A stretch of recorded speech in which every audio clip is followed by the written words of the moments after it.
there. Okay, so today we're going to be looking at 2.1, the roots. We're going to take out the word square. So let's just call them the roots of perfect squares. Okay. So remember that to determine the area of a square or a rectangle, we multiply the length times the width. Okay.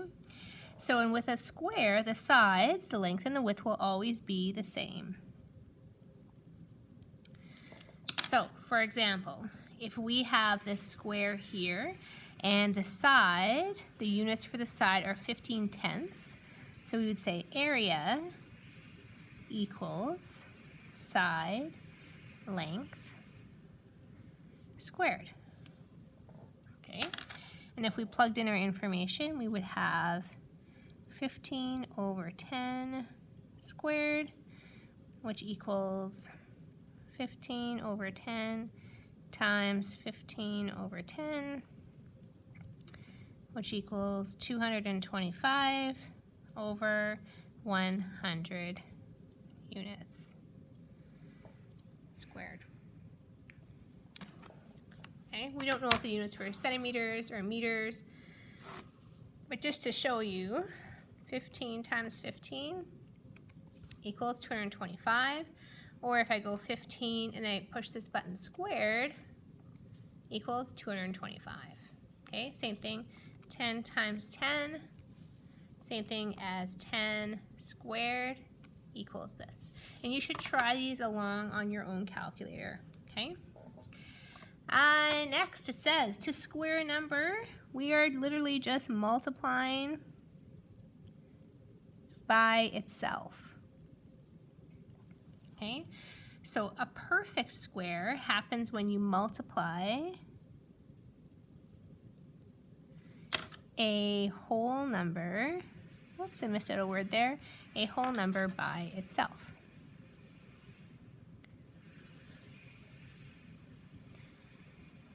So for example, 3 squared, okay, so the little 2 here, that means squared, okay, is the same thing as saying 3 times 3, which equals 9. Okay.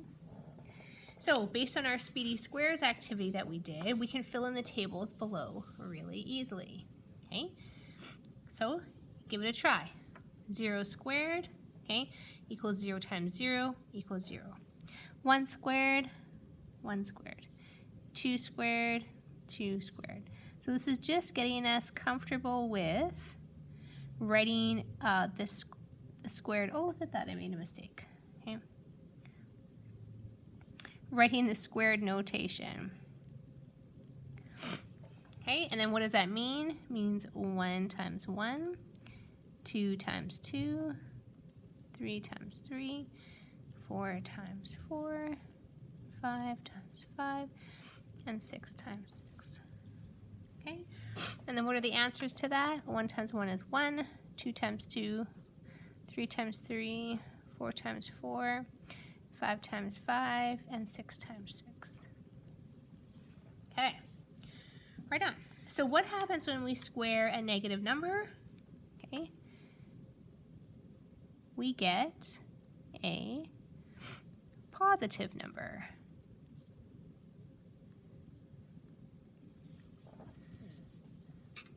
Okay, so let's do just a quick short example here, okay? So if we had -5 squared, so notice that the negative is inside the brackets, that means we're squaring the whole thing. So that would be the same thing as saying -5 times -5, okay? 5 times 5 is 25, and negative times a negative makes it a positive, okay? Or if we had 5 squared, that's the same thing as saying 5 times 5, which equals 25. Okay, so when the signs are the same,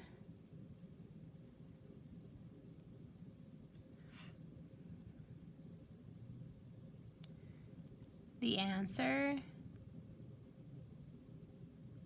is positive. And feel free to just pause the video whenever you need to in order to stop and catch up.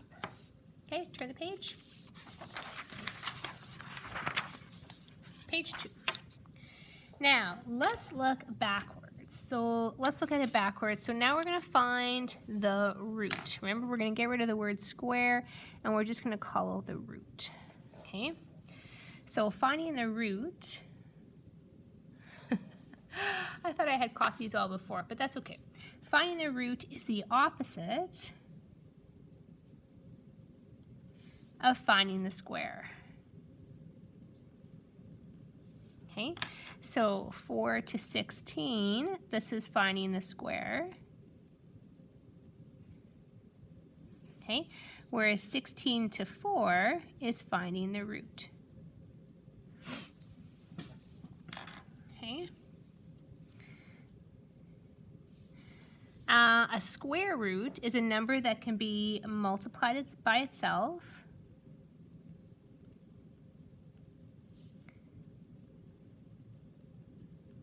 to get the original number. Okay, so example, the square root of 9 is 3. Okay, because when we multiply 3 by itself, we get 9.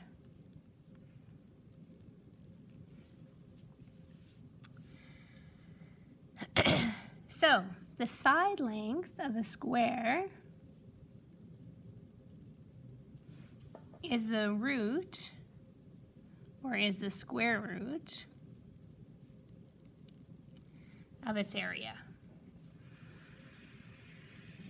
Okay, so I'm going to do kind of a little very gentle proof to show how this works. Okay, so if we have area equals side length by side length, which we did before.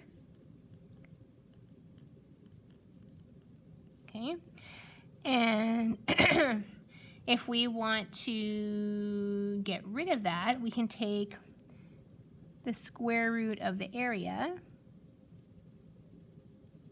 and the square root of side length squared, and so that means that we cancel off the root sign and we cancel out the squared. Okay, so now we have the square root of the area equals side length. Okay, so if we add some numerical examples to this, okay, if we're given this question is 169 over 100, okay, so if we have 169 over 100 equals our side length squared, right? So now if we take the square root of the left side and we take the square root of the right side, okay, the root sign cancels out the squared. So we have side length. Okay, and now we have to figure out what factors make up 169. What two numbers multiplied by what number multiplied by itself gives us 169, and what number multiplied by itself gives us 100. Well, that one's easy. We know it's 10 times 10, and you've probably figured out already that this is 13 by 13. Okay, so now we have the square root of 13 over 10 times 13 over 10 gives me the side length. Okay, and if I cancel out the, oh sorry, not yet. Okay, so that's the same thing as writing 13 over 10 squared equals our side length. Okay, now I can cancel the root sign and the squared sign, and that's what I'm left with. Okay, so the side length, well,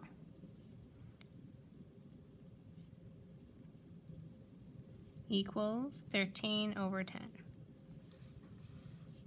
Okay, so that's how we can take a number and figure out what the root of it is. Okay, so to help you remember, think of the root of a tree, right? I know a tree, but what root made it? Okay, so in this case, the tree is 9. Okay, what is the root? The root is 3. Just for an example. Now you're probably saying, okay, so that's how fractions work. Okay, so here we had a fraction, then we figure out what number multiplied by itself gives us the numerator, what number multiplied by itself gives us the denominator, okay, and then we can find the root. Okay, but what about decimals? How does that work? Okay, so when a decimal can be written as a fraction that is a perfect square, the decimal is also a perfect square. Okay, the decimal would be terminating or repeating, right? And this also makes it a rational number. Okay, so we're going to try 2 examples here. So the first one is 6.25. Okay, so let's write this as a fraction, okay, because you might find it easier to work with than working with a decimal place. So to move the decimal place over, we're going to get 625. And when I did that, I multiplied it by 100. Okay, so now I have this, and I look at it, and I'm like, can I reduce that? That's my first step. Before I want to try and find the root, I want to reduce it first. Okay, so I can divide the numerator by 25, and I can also divide the denominator by 25. Okay, so that would give me 25, and this would give me 4. Okay, now that I'm at this point, I can try and find the root of 25 over 4. So what number multiplied by itself gives me 25? Okay, so that's 5 and 5. And what number multiplied by itself gives me 4? So that's 2, 2. Okay, so then the root of 6.25 is 5 over 2. Okay, so that means 6.25 is a perfect square.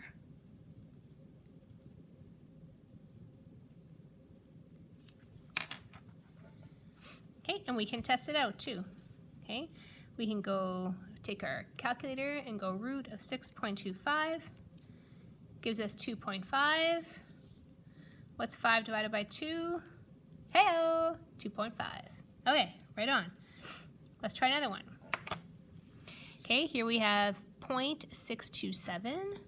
So if we want to make that into a decimal place, we're going to have to move the decimal place over 3 spots this time. So we're going to have 627 over, move to 3 spots, that's going to be over 1,000. Okay, and now my first step is to reduce. Okay, oh, sorry, 27. 627, I'm like, because 625, I can reduce that. Okay, 627 and 1,000. You can sit and play with this a little bit, but can't reduce it anymore.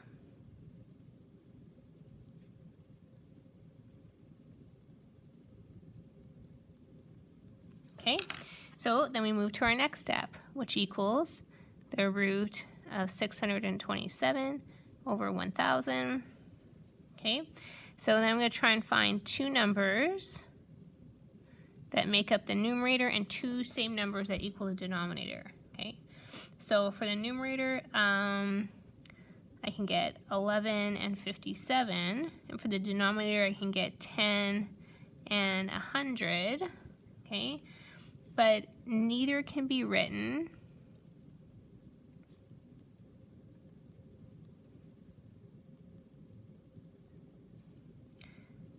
as a product of equal factors. Okay, so this is not a perfect square.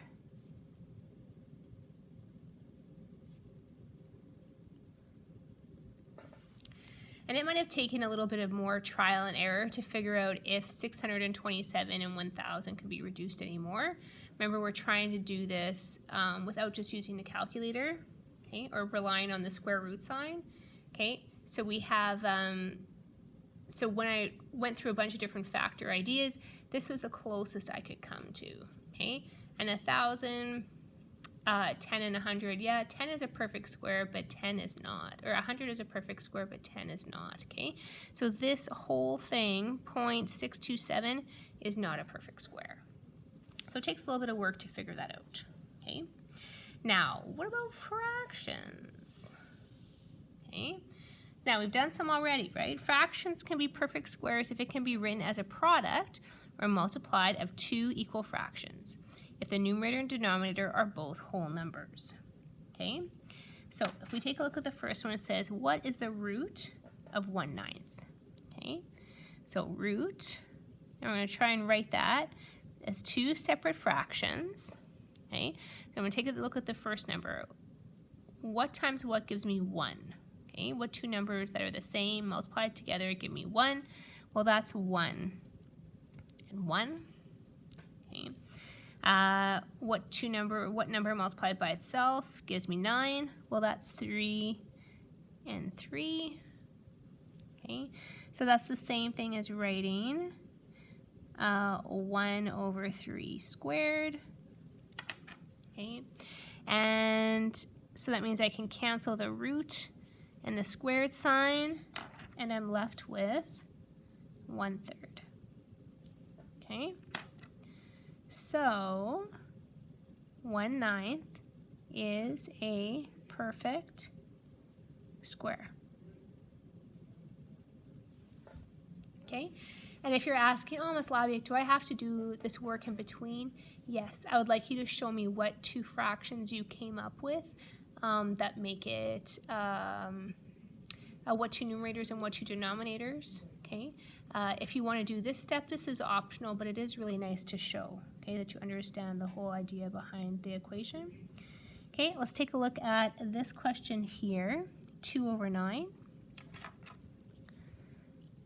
So, oh, scared me. Okay, so now we're going to take a look at what two fractions multiplied by itself give us 2/9. So what two factors give me 2? Well, the only ones we have is 1 and 2. And what two factors give me 3? Well, we got 3 and 3. Okay, so although 9 is a perfect square, 2 is not. Okay, so this means it's not a perfect square because it's not the product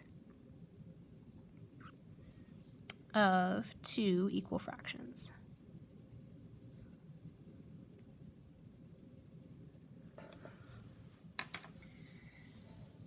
Okay, and this just takes a little bit of practice, okay? So this is kind of a neat way, and I'll just talk you through how it works, okay? But it says there's a fun way to calculate the square root. So that gets more and more accurate each time around. Okay, so it says let's start with a guess. Let's guess 4 is the square root of 10. Okay, so we're going to say 4. Okay, then we're going to divide by the guess. Okay, so we're going to take 10 divided by 4 gives us 2.5. Okay, now if we add that to the guess, okay, so 4, that was our guess, 2.5 is 6.5. Then divide that result by 2, so we're going to have it. So 6.5 divided by 2 gives me 3.25. And now make that your new guess. So instead of 4, you're going to replace that number with 3.25. Okay, so if we do this whole process again, you're going to get 3.163. And if we do the whole process again, we're going to get 3.1623, okay?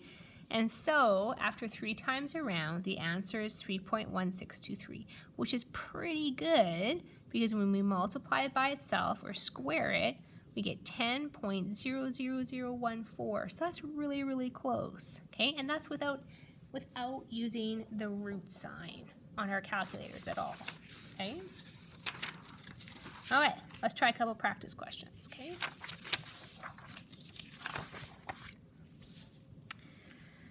Okay, it says check the numbers that are rational numbers and explain why they are rational or not. Okay, so first one is 6. Is it rational? Yes. Okay. Can be written as a fraction. Okay, 5.5. Okay, yes. Okay. Can be written as a fraction and has a terminating decimal. Okay. Next one, 4.1, 2, 3, 4, 5, 6, on and on and on and on. Okay. Nope. Okay. The decimal doesn't end.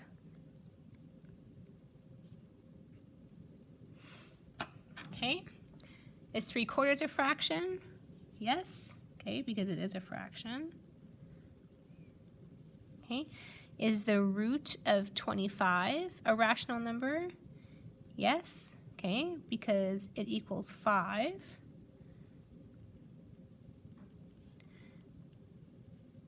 Which can be written as a fraction. Okay. And root of 9/16. Okay, that is also a fraction because this can be written as 3/4.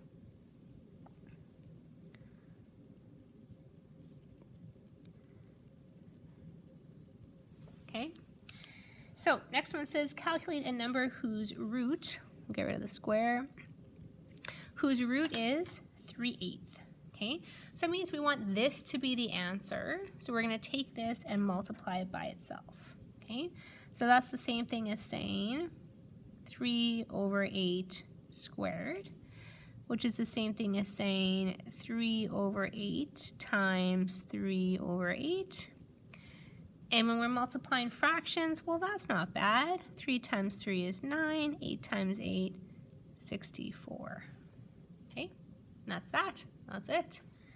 Okay, how about this one? 1.8.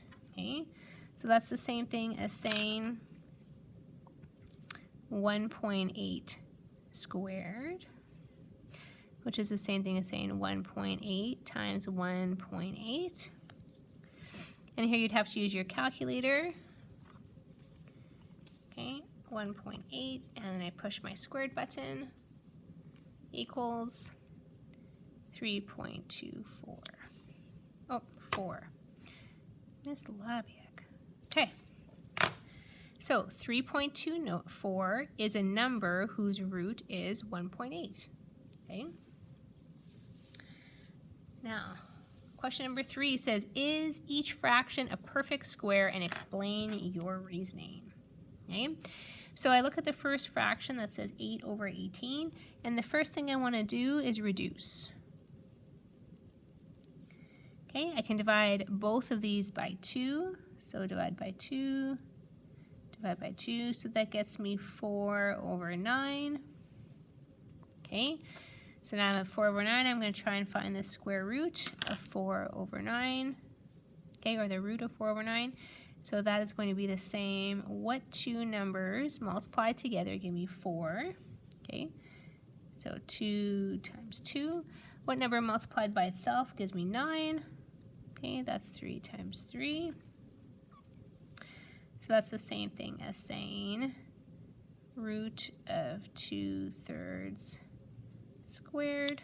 Okay, the root sign cancels, the square sign cancels. So our answer is 2/3.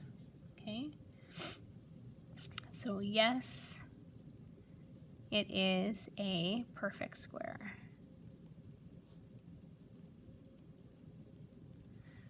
Okay, so 8/16 is a perfect square because we can find the root. Okay, let's try this one. 16/15. Okay, I can't reduce that anymore because 5 doesn't go into 16. So now I'm going to just try and find what is the root of 16/5. Okay, So what number multiplied by itself gives me 16?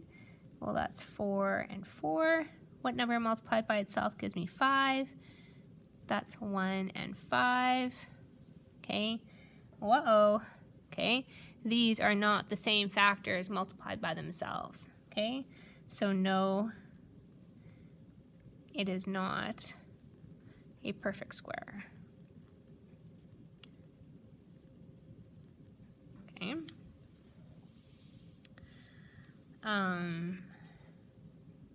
Number 4 says, is each decimal a perfect square? Okay, so we tried a fraction. Okay, we tried a fraction and a decimal, and now we're going to try just a decimal. Okay, so is each decimal a perfect square? Explain your reasoning. Okay, so first thing we're going to do is make this into a fraction. Okay, so I'm going to move my decimal place over 1, 2. So that's going to be 12 over 100.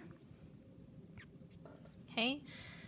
Can I reduce this at all? Yeah, I can. Okay. So that would be, so I can divide this by 2, divide this by 2, okay, and I get 6 over 50. I can divide it by 2 again.